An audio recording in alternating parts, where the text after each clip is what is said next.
So hey বস, আসসালামু আলাইকুম, কেমন আছেন? আমরা মূলত যুদ্ধের আক্ষরিক অর্থ বলতে শান্তির বিপরীতে অশান্তিকে বুঝে থাকি। ভাবুন তো, অতীতকালে দুই পক্ষের যুদ্ধ হলে কত প্রাণহানি হতো।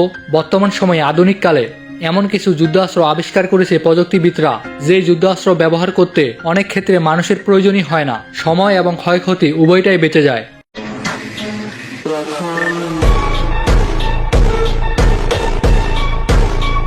বর্তমান সময়ে আধুনিককালে এমন কিছু যুদ্ধাস্ত্র বের করা হয়েছে যে অস্ত্রগুলো যে কোনো যুদ্ধের মোড় মুহূর্তে ঘুরিয়ে দিতে পারে। তো বস, আজকের এই ভিডিওতে আপনারা দেখাবো কিছু ব্যতিক্রম যুদ্ধাস্ত্র।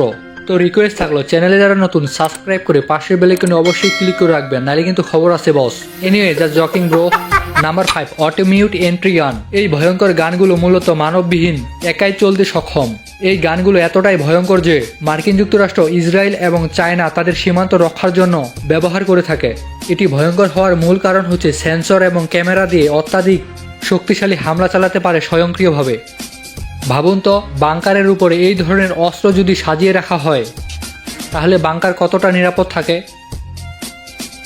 Number 4, Patriot missile system. এই মিসাইল সিস্টেমটি সেনাবাহিনীর ঘাঁটি এবং গুরুত্বপূর্ণ শহরগুলোতে বসানো থাকে। এটি মূলত ground air base missile system.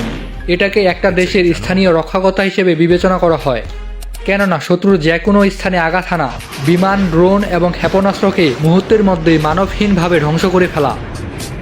এই স্বয়ংক্রিয় ভয়ঙ্কর এয়ার ডিফেন্স মূলত মার্কিন যুক্তরাষ্ট্র তৈরি করেছে। Number 3, S-400 air defence system.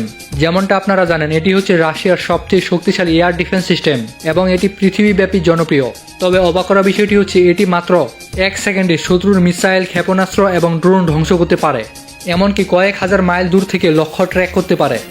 এই অত্যাধুনিক মিসাইল সিস্টেমটি রাশিয়া, ইউক্রেন এবং পোল্যান্ড রাশিয়া সীমান্ত সুরক্ষার কাজে ব্যবহার করা হয়ে থাকে। Number 2, T-14 Armata tank. এটি মূলত রাশিয়ার তৈরি অটোনোমাস মেইন ব্যাটেল ট্যাঙ্ক। এই ট্যাঙ্কটি অটোমেটিকলি নিখুঁত লক্ষ্যবস্তুতে আঘাত হানতে পারে, স্বয়ংক্রিয়ভাবে এক স্থান থেকে অন্য স্থানে চলতে পারে। এই ট্যাঙ্কটিতে রয়েছে শক্তিশালী ক্যামবোট ফায়ার ব্যবস্থা, স্বয়ংক্রিয় রোবোটিক্স, অত্যন্ত শক্তিশালী সেন্সর এবং ক্যামেরা। মজার ব্যাপার হচ্ছে, এই ট্যাঙ্কটিকে এআইয়ের মাধ্যমে চালানো হয়। সোজা কথায় বলতে গেলে এটা একটা রোবট। মাত্র 1 সেকেন্ডের ব্যবধানে এই ফাইটার ট্যাঙ্কটি নতুন সিদ্ধান্ত গ্রহণ করতে পারে।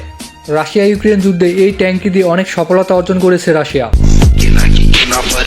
Number 1, MQ-9 wrapper. এই অস্ত্রটি এতটাই ভয়ঙ্কর যে চোখের মতো রাডার ও উচ্চ রেজলিউশনের ক্যামেরা বহন করতে সক্ষম, এমনকি ক্ষেপণাস্ত্র ও বোমা বহন করে দীর্ঘক্ষণ আকাশে চক্কর দিতে সক্ষম। মার্কিন যুক্তরাষ্ট্রের ইতিহাসে এই অস্ত্রটি দিয়ে শত্রুর ঘাঁটিতে নিখুঁত আঘাত করা হয়েছে, এমনকি তা সফল হয়নি তার রেকর্ড নেই। এটা 5ম প্রজন্মের একটা অস্ত্র, যেখানে সম্পূর্ণ এআই দ্বারা পরিচালনা করা হয়ে থাকে। এই অস্ত্রগুলো মূলত আধুনিক হওয়ায় সেনাদের জীবননাশ হওয়ার কম সম্ভাবনা থাকে। সো বস, আপনি যদি আরও সর্বাধুনিক অস্ত্র সম্পর্কে জানতে চান, কমেন্টে জানান। আপনি পরবর্তী ওয়াক্তে নামাজের জন্য প্রস্তুত তো? আপনার প্রতিটি মুহূর্ত অনেক অনেক ভালো কাটুক এই প্রত্যাশায় আজকের ভিডিওটি শেষ করতেছি। আল্লাহ হাফেজ।